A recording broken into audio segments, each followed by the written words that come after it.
And, of course, a film contract.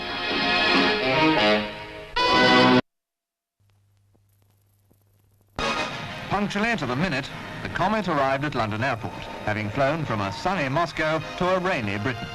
It brought home the Prime Minister and the Foreign Secretary, and Mr Butler, who'd been acting for Mr Macmillan, was there to greet them. We in Britain had followed the 10-day tour of Russia very closely. It's not surprising that press and newsreels were on the spot to make a record. The most important object of our journey was to talk directly and frankly with Mr Kruschev and the other Soviet leaders about the grave situation which may develop in Europe.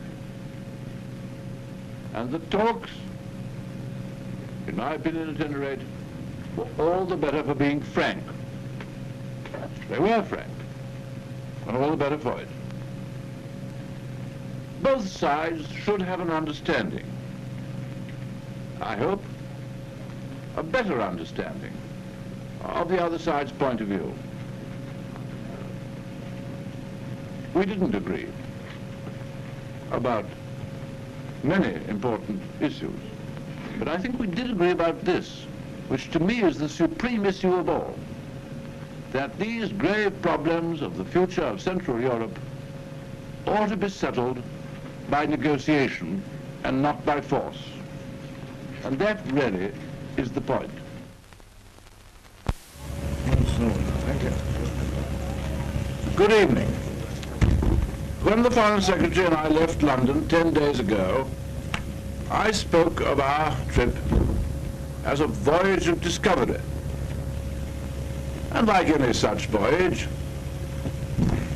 this one has had its moments of, shall I say, uncertainty, as well as its moments of hope and satisfaction.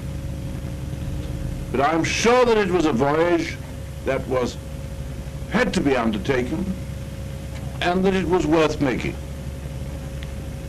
We were able, as you know, to see something of the life of the people of the Soviet Union, and to visit the Ukraine, Kiev, Leningrad, as well as Moscow. And everywhere we went, we were given a very friendly reception from the people. We were able also to see something of the efforts that are being made to raise the standards of living in the Soviet Union. And that's a good thing, because it means that the Soviet Union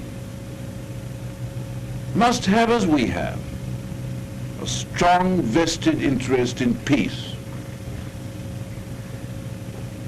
For war would destroy, with them as with us, all that they're trying to build up. Well, then we learned a good deal about life and thinking in Russia, and I hope we did something to spread a better and wider understanding to them of how we see things in Britain. Foreign Secretary and I tried to do this in our speeches, which were very well reported in the Soviet press, and I tried to do it especially in a TV broadcast which I made last night in Moscow. It was a strange feeling, speaking to perhaps millions and millions of people, each phrase translated as you spoke, and feeling perhaps we could get into the minds of people whom I'd never seen and could never see some picture of what we are like at home. I didn't talk to them about politics or about themselves. I talked to them about our island, our country, what we are doing and what we believe in, and the kind of way of life that we have built up here.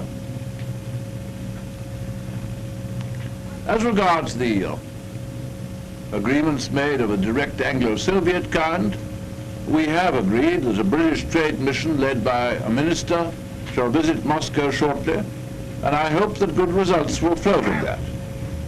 Not extravagant, because it's not possible to do that, but I think considerable increase of trade can be arranged. And then we made progress on what is called rather pompously cultural relations.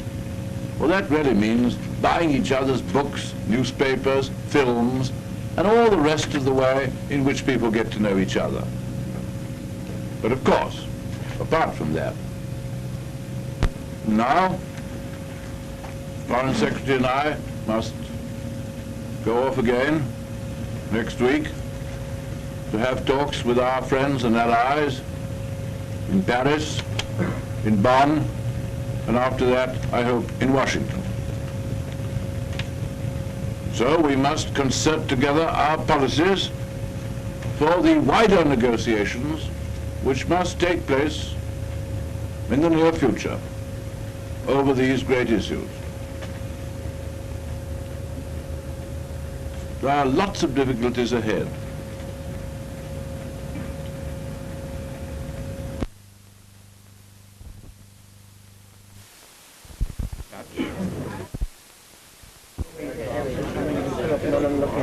Very well, cameras and brought journalists very long Good evening.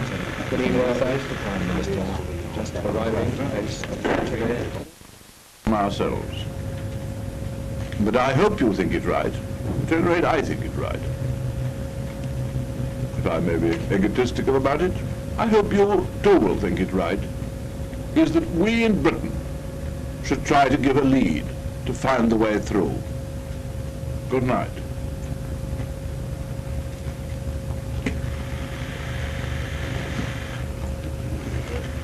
Thank you very much. At the end of the Prime Minister's statement, now I had